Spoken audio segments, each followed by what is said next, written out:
Hello दोस्तों, स्वागत है आप सभी का आपके चैनल बैंक गुरु में। दोस्तों, रिजर्व बैंक ऑफ इंडिया ने आरबीआई असिस्टेंट के पदों पर भर्ती के लिए नोटिफिकेशन जारी किया है।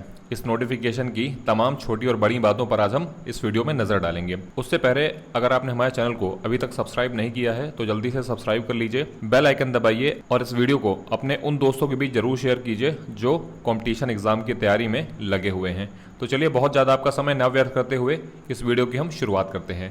सबसे पहले हम देखते हैं इंपॉर्टेंट डेट्स की। जो नोटिफिकेशन निकाला गया था वो 13 सितंबर को निकाला गया और जो ऑनलाइन अप्लाई करने की डेट है वो भी 13 सितंबर से शुरू हो गई है। इसकी जो लास्ट डेट है वो 4 अक्टूबर है। जो प्रीलिम्स का एग्ज़ाम होगा वो 21 और 23 अक्टूबर को रखा गया है। इसके बाद अगर वहाँ पे आप क्वालिफाई करते हैं तो जो मेंस एग्ज़ाम है वो 2 दिसंबर 2023 को होगा। इसके बाद अगर हम एप्लीकेशन फ़ीस की बात करें तो जनरल, ओबीसी और ईडब्ल्यूएस यानी इकोनॉमिक वीकर सेक्शन के लिए 450 रुपये प्लस 18% जीएसटी जो है वो फीस लगेगी, एप्लीकेशन फ़ीस है। इसके अलावा SC, ST, person with benchmark disabilities मतलब जो दिव्यांगजन हैं, इसके अलावा ईएक्सएस यानी जो एक्स सर्विसमैन है वो कैटेगरी, उनके लिए 50 रुपये प्लस 18% जीएसटी। और जो आरबीआई का स्टाफ है उसके लिए कोई भी फीस नहीं रखी गई है। एज लिमिट की अगर हम बात करें तो पद का नाम जाहिर सी बात है असिस्टेंट है। जो मिनिमम एज है वो है 20 वर्ष मांगी गई है और अधिकतम उम्र 28 वर्ष मांगी गई है। आगे अगर हम एज रिलैक्सेशन की बात करें तो एससी और एसटी को 5 साल का एज रिलैक्सेशन दिया गया है, यानी आप 33 साल तक भर सकते हैं। उसी तरह ओबीसी को 3 साल का दिया गया है। पर्सन विद बेंचमार्क डिसेबिलिटी जिसमें 10 साल का जो एज रिलैक्सेशन है वो जनरल कैटेगरी के वालों के लिए है। 13 साल का जो एज रिलैक्सेशन है वो ओबीसी के लिए है और 15 साल का एससी और एसटी के लिए है। इसी तरह एक्स सर्विसमैन के लिए भी है। आप देख सकते हैं to the extent of service rendered by them in armed forces plus an additional period of 3 years subject to maximum 50 years. 50 साल तक आप इसमें भर सकते हैं। इसके अलावा अगर आप विडो हैं, विडो मतलब विधवा, divorce women judicially separated who are not remarried, उनके लिए 10 साल है। Candidate holding working experience of RBI, जो आरबीआई का काम का एक्सपीरियंस ले चुके हैं, to the extent of the number of year of such experience subject to a maximum of 3 साल। तो मैक्सिमम को 3 साल का एज रिलैक्सेशन जो है वो दिया जा सकता है।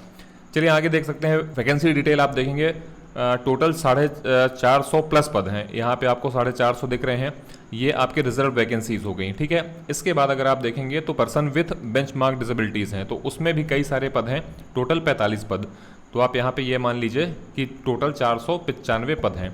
आप देख सकते हैं डिफरेंट जो ऑफिस हैं, अहमदाबाद हो गया, बेंगलुरु, भोपाल, भुवनेश्वर, चंडीगढ़, चेन्नई, गुवाहाटी, हैदराबाद, जयपुर, जम्मू, कानपुर एंड लखनऊ, कोलकाता, मुंबई, नागपुर, न्यू दिल्ली, पटना, तिरुवनंतपुरम और कोच्चि।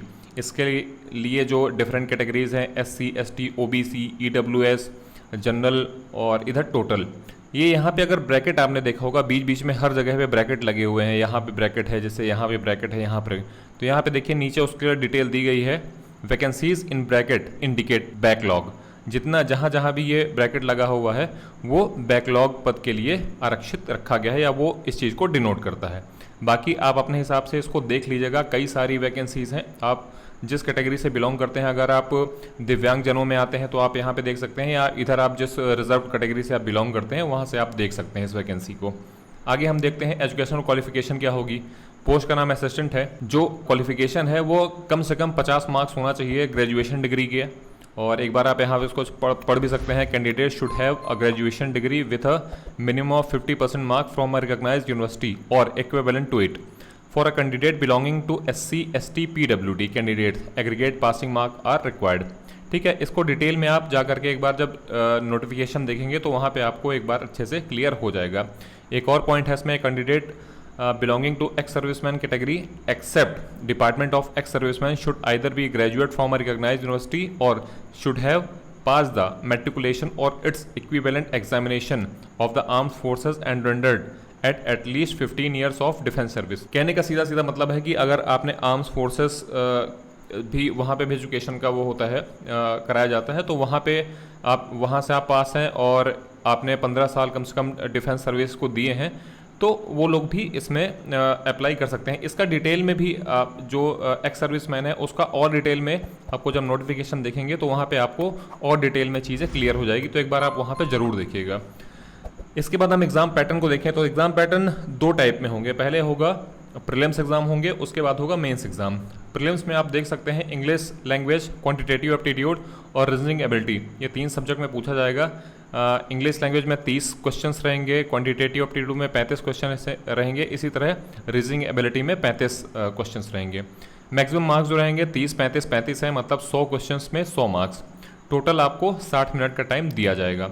इसके बाद जब मेंस एग्जाम का अगर आप पैटर्न देखें तो इसमें अगर टेस्ट की बात करें तो test of English language, test of reasoning, test of computer knowledge, test of general awareness और टेस्ट ऑफ न्यूमेरिकल एबिलिटी, सभी के लिए 40-40 क्वेश्चन दिए गए हैं और जो मैक्सिमम मार्क्स हैं वो भी 40 अलॉट किए गए हैं। इसका मतलब 200 क्वेश्चन और 200 मार्क्स। टोटल जो आपको टाइम मिलेगा वो मिलेगा 135 मिनट का। उम्मीद है कि ये चीज़ आपको यहाँ पे क्लियर हुई होगी। सैलरी अगर हम देखें तो सैलरी देखिए, जो मेन चीज़ है उसको हमने ऑलरेडी रेड में डिनोट कर दिया है। 20,000 रुपये रहेगी वो पे स्केल, आपका मंथली स्टार्टिंग जो रहेगी पे स्केल 20,700 रुपये से रहेगी। फिर उसमें बहुत सारी चीज़ जुड़ रही हैं। At present the initial monthly gross emoluments without HRA for assistant will be approximately 47,849, मतलब ये जाकर के आपको लास्ट में मिलेगी। Other than the basic pay the candidate are benefited from DNS allowance, house rent allowance, city, ये सब चीज़ें बाद में आप इसको देख सकते हैं। यहाँ पे एक लाइन और लिखी है, aspirant must be aware of the job responsibility and career growth before applying for RBI assistant 2023 notification. तो नोटिफिकेशन को पढ़ने के लिए सभी लोग कह रहे हैं, मैं भी आपको रिकमेंड करूँगा। लास्ट हम देखते हैं सिलेक्शन प्रोसीजर क्या होने वाला है। सिलेक्शन प्रोसीजर जो है वो 3 स्टेजेस में होगा। प्रीलिम्स एग्जाम होंगे, मेंस एग्जाम होंगे, वहाँ पे आप क्वालिफाई करेंगे तो फिर आपको लैंग्वेज प्रोफिशिएंसी टेस्ट देना पड़ेगा।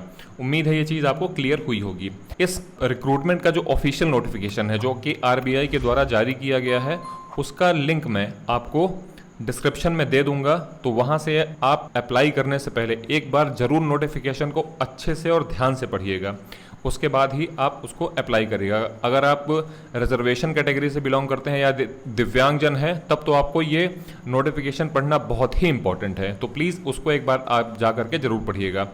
जहाँ से आपको अप्लाई करना है वो लिंक भी मैं आपको डिस्क्रिप्शन में प्रोवाइड कर दूंगा, तो आपको कहीं भी भटकने की ज़रूरत नहीं पड़ेगी। सब कुछ सारी चीज़ें आपको इसी वीडियो के डिस्क्रिप्शन में मिल जाएगी। उम्मीद है कि आपको ये वीडियो जो है पसंद आया होगा, ये जानकारी अच्छी लगी होगी। अगर आप इस फॉर्म को भर रहे हैं तो प्लीज़ कमेंट्स करके बताइएगा कि आप कहाँ से बिलोंग कर रहे हैं। और इसके अलावा वीडियो पसंद आया हो तो लाइक कीजिएगा, चैनल सब्सक्राइब कीजिएगा, अपने दोस्तों के बीच इस वीडियो को ज़रूर शेयर कीजिएगा। हम फिर मिलेंगे किसी नए वीडियो में, तब तक के लिए थैंक यू।